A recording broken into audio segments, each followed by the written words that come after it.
She said it like a joke. That was the problem. It was a Monday morning.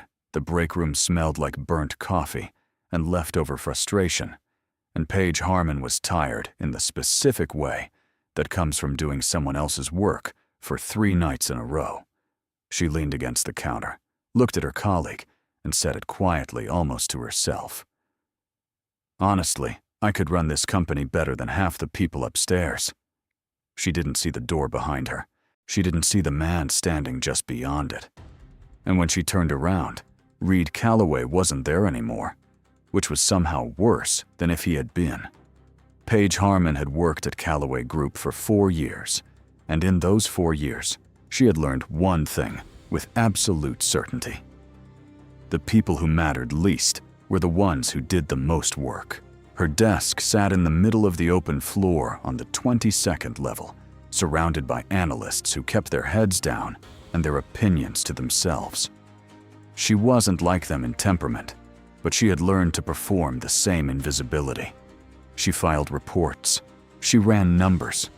She stayed late on Thursdays when the quarterly projections needed cleaning up, and she came in early on Fridays when the cleaning up hadn't been enough.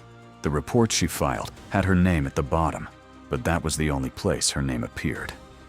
By the time those same reports reached the 3rd floor, reformatted, rebranded, and represented, they carried the name of Director Nolan Bryce.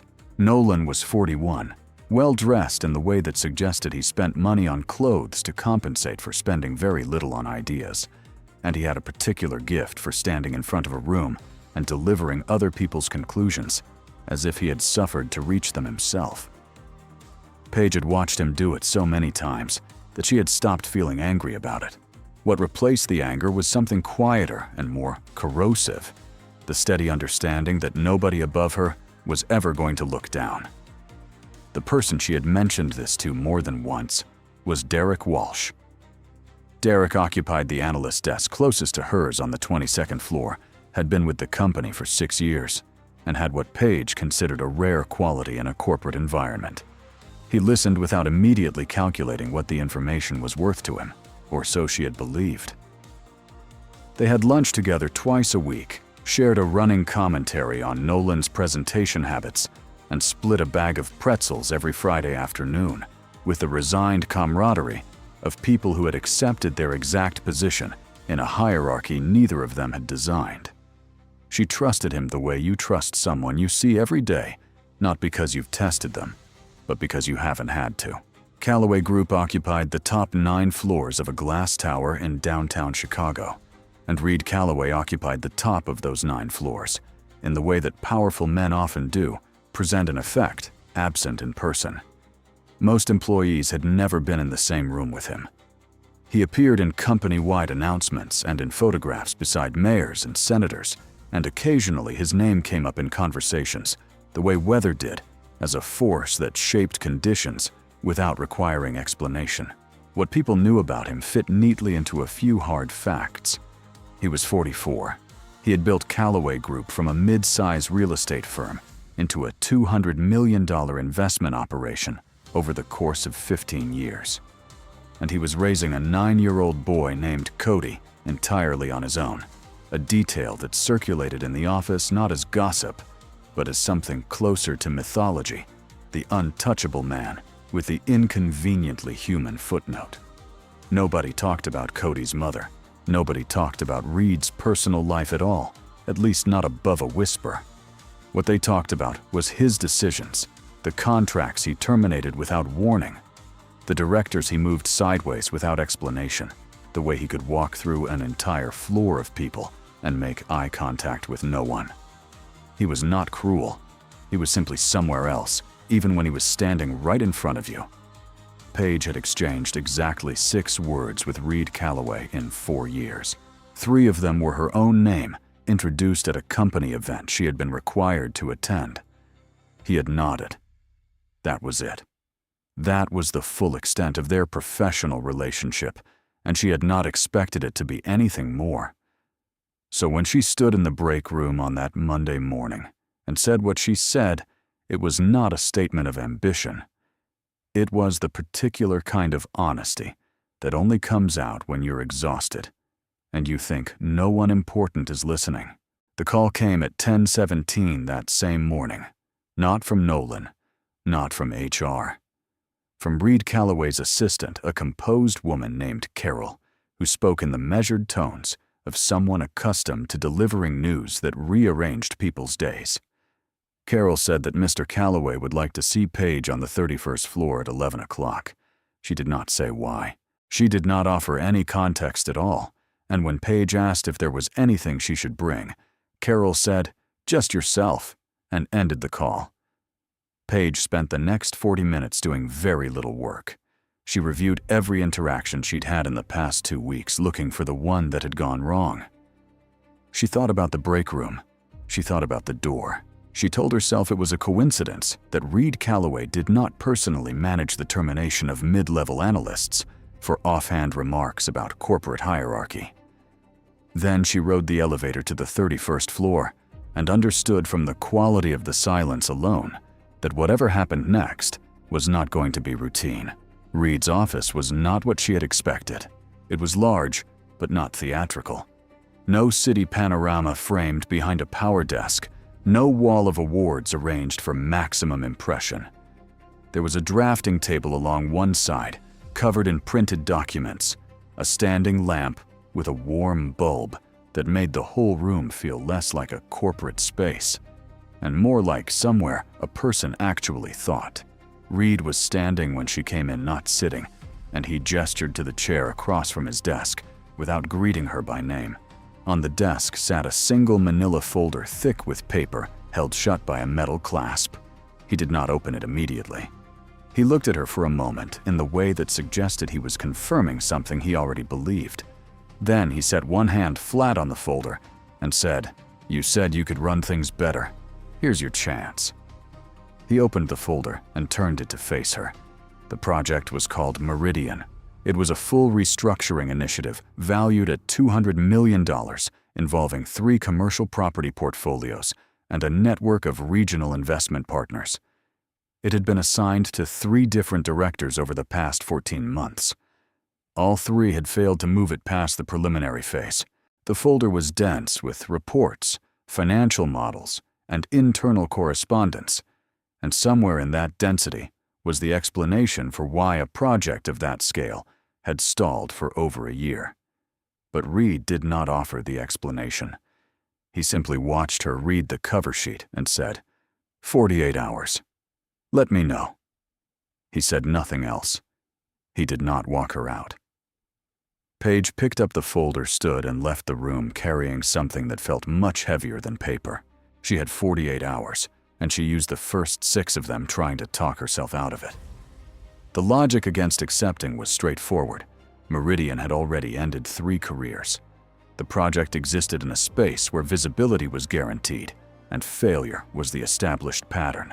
And Paige had spent 4 years building a very careful kind of survival out of staying below the line of notice. Accepting meant stepping directly into the most exposed position in the company. Declining meant something else, something Carol had not said outright, but that Paige understood clearly enough. You did not decline Reed Calloway and keep your desk. By 9 o'clock that night, she was sitting at her kitchen table with the folder open in front of her and a cup of tea she had forgotten to drink. She had been through the financial models twice and the internal correspondence once, and the picture they assembled was not of a project that had failed through incompetence. It was of a project that had been consistently undermined data sets that contradicted themselves across different reporting periods.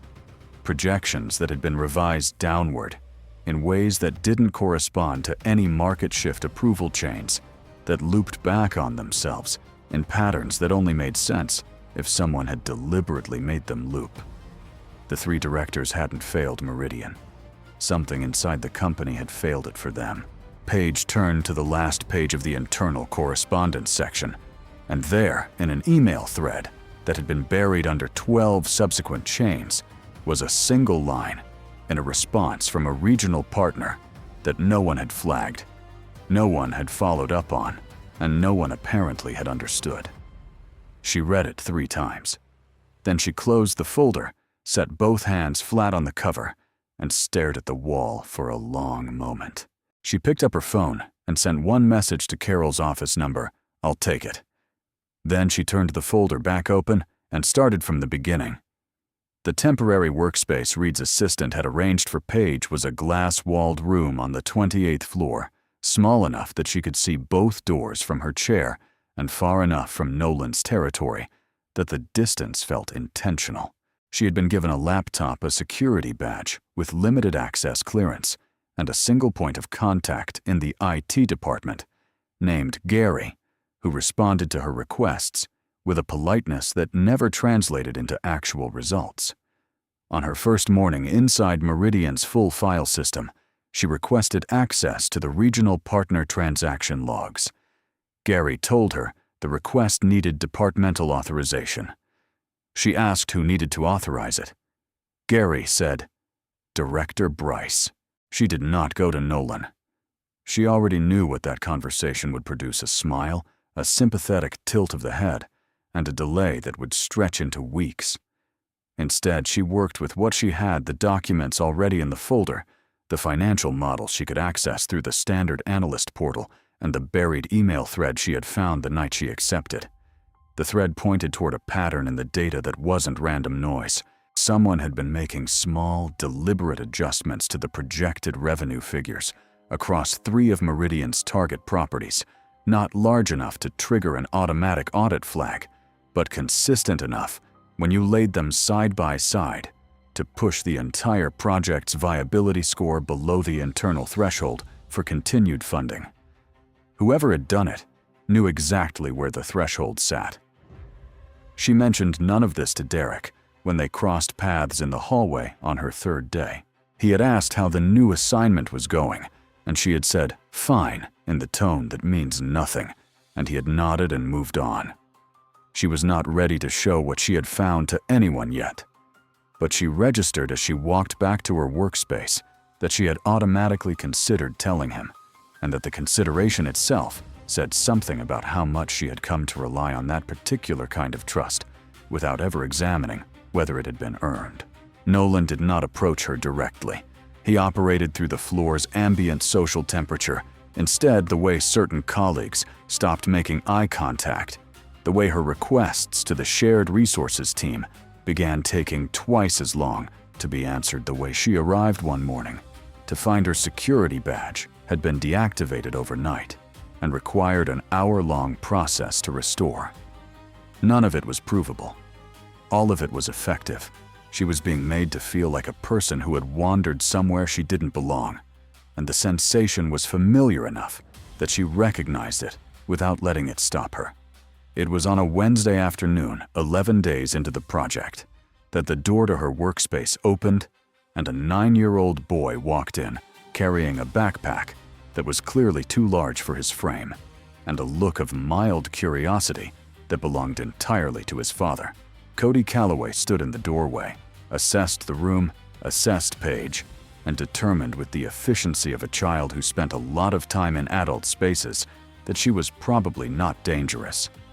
He came in and sat in the chair across from her desk without being invited. His school had called a half-day for a teacher professional development session, and Reed's assistant Carol had apparently exhausted her backup options. Cody set his backpack on the floor, looked at Paige's screen and said, "Are you the one trying to fix Dad's broken project?" Paige looked at him for a moment. "Who told you it was broken?" "Nobody," Cody said. "But Dad's been working on it for 2 years, and it keeps not working, so." He shrugged with the particular logic of someone who found the conclusion self-evident. He pulled a book from his backpack and opened it on the desk in front of him, apparently prepared to coexist. Paige turned back to her screen. They sat in the same room for the next 3 hours, and it was the most comfortable afternoon she'd had since the project started. The confirmation came on a Thursday, 2 weeks into the project, buried inside an amendment to a regional partnership agreement that had been filed under a document classification that had nothing to do with Meridian. Paige had only found it because she had been cross-referencing the partner entity names against Callaway Group's broader contract database, something outside her assigned scope, using access she technically had, but wasn't expected to use. The amendment was between Callaway Group and a firm called Hartwell Strategic Partners, one of the company's largest external investment partners, and buried in its third addendum was a revenue-sharing clause that directly contradicted the projections in Meridian's official financial model. If Meridian succeeded as originally designed, Hartwell stood to lose a preferred position in 2 of the target portfolios. The incentive to see it fail was not abstract. It was contractual. What made it worse was the signature on the amendment's internal approval chain. Nolan Bryce had reviewed and signed off on the original partnership terms 14 months ago, before Meridian's first director had been assigned, before the first data irregularities had appeared before any of it. He had known the conflict existed from the beginning and had said nothing. He had then positioned himself as the administrative gatekeeper for a project he had every reason to want buried, and he had used that position to starve it of resources, obstruct its access requests, and wait for each assigned director to give up. Paige sat with this for the better part of an afternoon. She understood exactly what she had and exactly what it would cost her to use it. Hartwell Strategic Partners represented approximately 30% of Callaway Group's external investment volume. Nolan had been with the company for 9 years. She was a mid-level analyst who had been handed this project 12 days ago. The calculus was not favorable. She could file the information away, keep her head down, produce a report that noted the data irregularities in careful, neutral language, and let someone else connect the dots in their own time. That was the survivable option. She called Reed's direct line instead. He answered on the second ring, which she hadn't expected. She told him what she had found, the amendment of the conflict of interest to the approval chain, in the same tone she used for quarterly projections, flat, factual, and organized. When she finished, there was a silence on the line that lasted long enough to feel deliberate. Then Reed said, "Keep working." The line went dead. Paige set her phone on the desk and looked at it for a moment, then turned back to her screen, understanding that she now had no idea whether she had just protected herself or made herself a target. The internal report appeared on a Monday morning, distributed by email to the entire Meridian Oversight Committee, and it had Paige's name in the subject line. Nolan had moved fast and thoroughly. The report was 42 pages formally structured and argued with careful documentation that the data irregularities in Meridian's financial models were the direct result of unauthorized modifications made by the project's current lead analyst. It included screenshots of access logs showing Paige's credentials on files she had opened while cross-referencing the partner database. It included a timeline that, read without context, suggested she had been systematically altering figures since the day she was assigned. It did not include the Hartwell amendment. It did not include the approval chain with Nolan's signature. It included only what was needed to construct a version of events in which she was the problem. By Tuesday afternoon, the Oversight Committee had scheduled a formal internal review. By Wednesday, her access clearance had been downgraded to read-only. She needed to tell someone what she had found before the review convened. Someone who could hold the documentation independently of her. Derek was the name that came to mind, the way it always had. She met him for coffee on Wednesday morning and laid out everything, the Hartwell amendment, the approval chain, the revenue sharing clause, all of it. He listened without interrupting, asked 2 precise questions, and said he understood. She left feeling for the first time in days that she was not entirely alone in this. By Thursday afternoon, Derek had not returned her last 2 messages. She understood what that silence meant. She had handed him the full picture, and he had walked it directly to the other side. The trust she had extended without examining had turned out to be exactly as fragile as untested things tend to be. And there was no version of what had happened that didn't come back to a choice she had made herself. She was sitting at her kitchen table that same Thursday evening, working through the original documents again, when her phone rang from a number she didn't recognize. The area code matched the building's general exchange, and she answered it. The voice on the other end was young, and slightly too loud in the way of children who had not yet calibrated their phone volume. Cody said, "I found your number in Dad's contact list. I hope that's okay." Paige told him it was okay. There was a brief shuffling sound, the kind that came from someone repositioning themselves in a chair. And then Cody said, "Dad hasn't slept in 2 days. He does that when he's trying to protect something." He said it the way children state facts, without drama, without obvious weight. And then he told her good night and ended the call. Paige set the phone face down on the table and stared at the documents in front of her. And for the first time since Monday morning, the pressure in her chest shifted into something that was not quite fear. The internal review convened on a Friday morning in the 32nd floor conference room, 1 floor above Reed's office, which Paige understood was not an accident. The room had a long rectangular table, 8 chairs, and the particular quality of light that came from windows too high and too narrow to let in anything useful. 5 members of the Oversight Committee were present. Nolan sat to the left of the committee chair.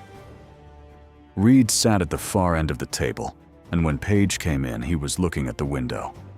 Nolan's presentation took 35 minutes.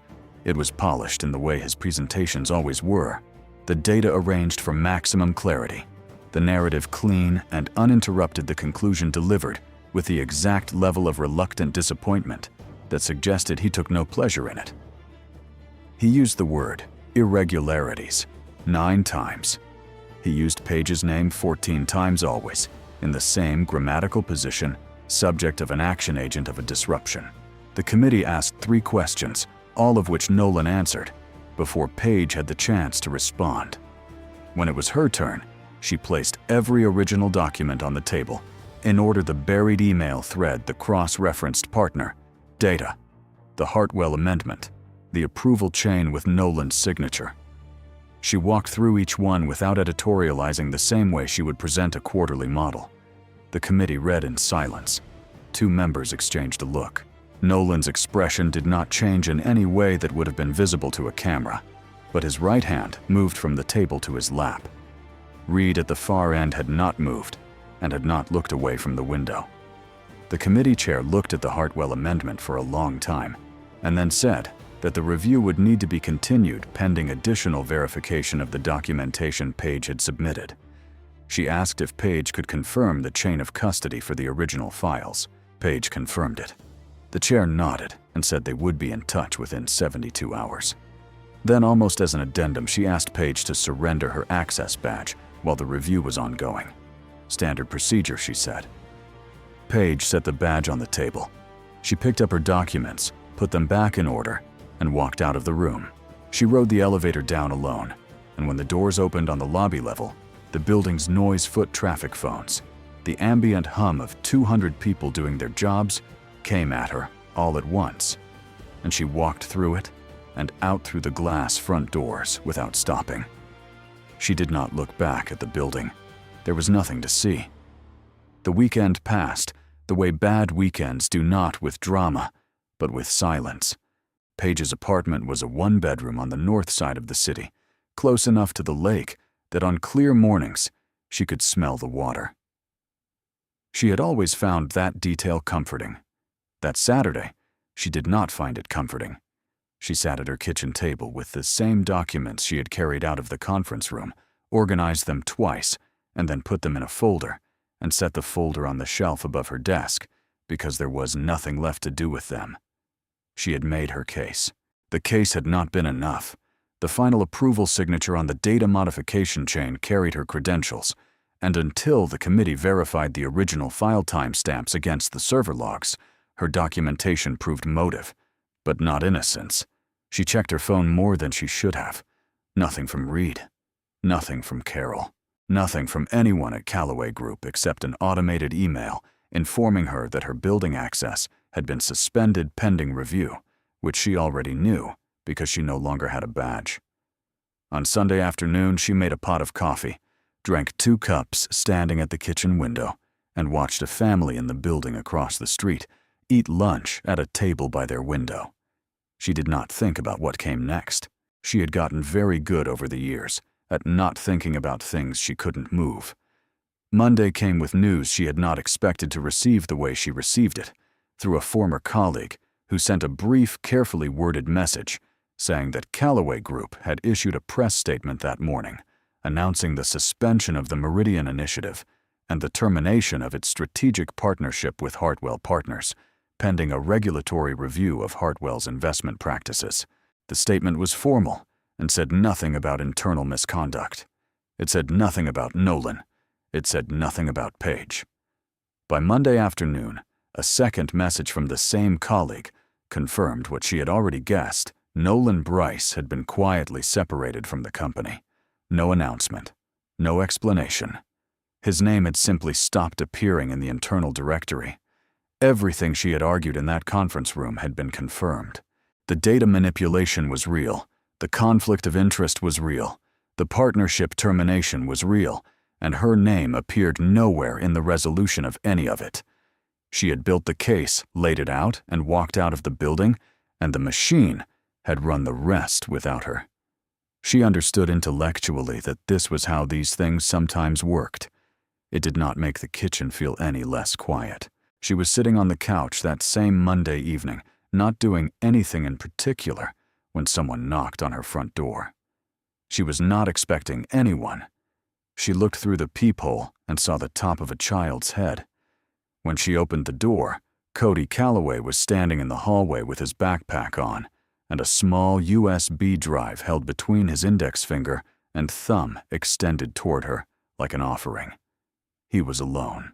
He looked at her with the same calm, assessing expression he had used the first time he walked into her workspace and said, "Dad said I'm not supposed to give you this, so I'm giving it to you myself." Paige looked at the drive, then at Cody. "How do you know where I live?" Cody shifted his backpack strap. "Dad looked it up from the HR files last week. I saw the address on his desk." He held the drive a little higher. "He's been working on it for a long time. I thought you should have it." There was no strategy in the way he said it, just the clean logic of a child who had decided that a wrong thing was happening and that he was in a position to do something about it. Paige took the drive from his hand and told him to come inside while she called his father. The drive contained 47 files. Paige sat at her desk with Cody at the kitchen table behind her, working his way through a glass of water and the homework he had pulled from his backpack, and she opened the files in sequence and understood over the course of the next 40 minutes exactly what Reed Callaway had been doing for the past 3 weeks. He had been running a parallel verification. Every piece of evidence Paige had surfaced, the Hartwell amendment, the manipulated revenue figures, the buried email thread, had been independently confirmed through Callaway Group's external legal team and a third-party forensic accounting firm. The file timestamps on the data modifications had been cross-referenced against the building's server access logs, which showed that the credentials used to make the final approval edits had been accessed from an IP address that did not match any device registered to Paige. Reed had the server logs before the review convened. He had the forensic report before Nolan presented.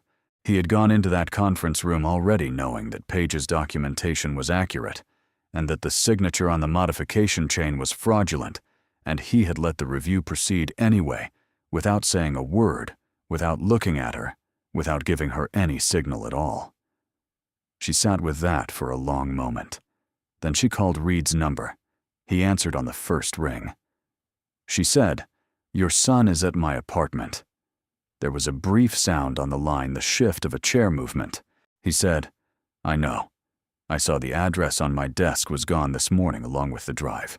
I had a feeling." A different silence followed, the kind that carries more than the words around it. Then, more quietly, "The drive was meant for you eventually. He just moved the timeline." Paige looked at the file still open on her screen. She said, "You already had everything you needed before the review." Reed said, "Yes." She said, "And you didn't use it." He said, "I used it after." That's what the press statement was. It was not an apology, and it was not an explanation, and it was the most direct thing he had said to her since the day he put the Meridian folder on his desk. She told him she would bring Cody to the park on Waverly, 4 blocks from her building. He said he'd be there in 20 minutes. The park on Waverly was mostly empty on a Monday evening in late October. The light had gone flat and orange the way it does in the Midwest, before the sky closes over completely and the air smelled like wet leaves and something burning pleasantly somewhere nearby. Reed was already there when Paige arrived with Cody sitting on a bench at the east end of the park, with his elbows on his knees and his coat still on, looking at the middle distance in the way of someone who had been sitting longer than he'd planned. Cody crossed the grass toward the climbing structure without ceremony.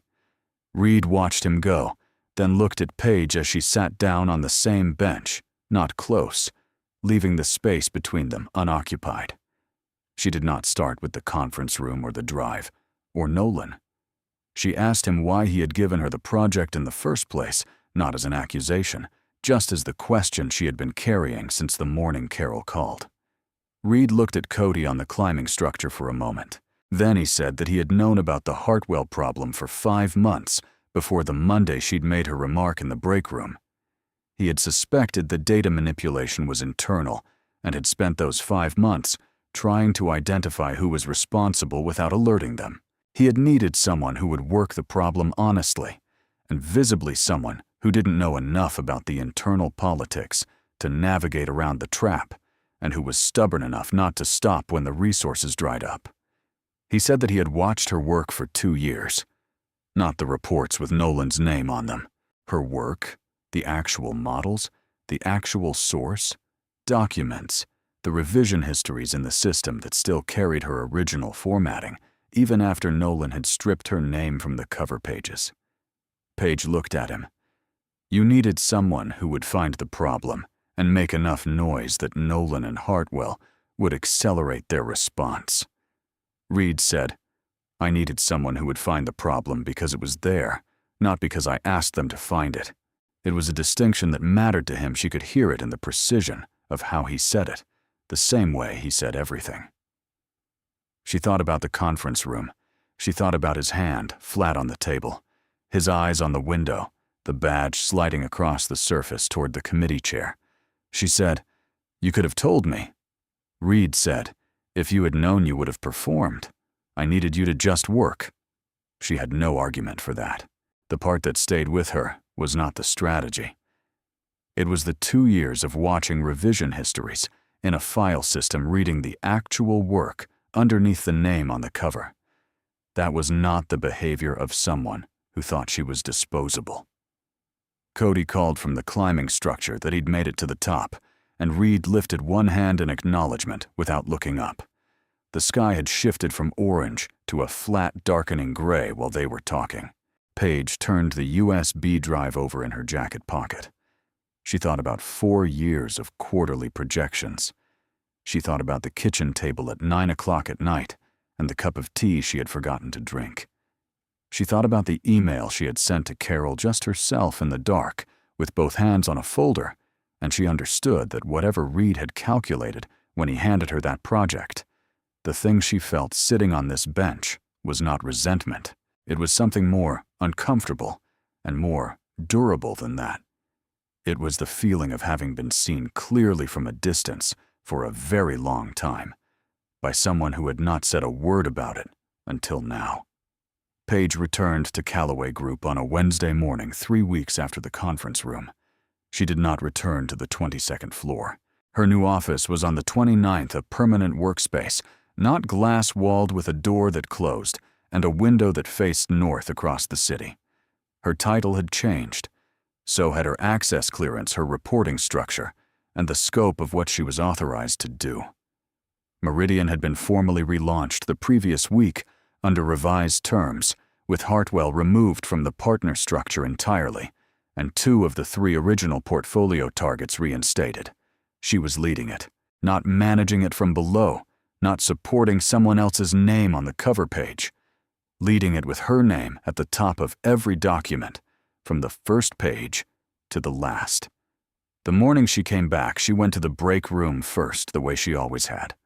The coffee machine was the same one, a commercial unit that ran slightly hot and always smelled like it had been on since before anyone arrived.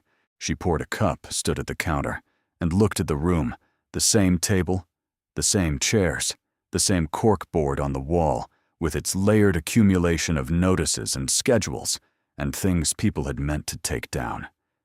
The door was propped open. The hallway beyond it was quiet.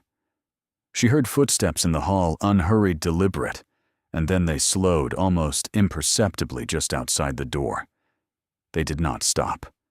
They did not come in. Reed Calloway walked past the break room the same way he always had coat on, moving from one place to the next, without explanation, and if he noticed her standing at the counter, he gave no outward sign of it.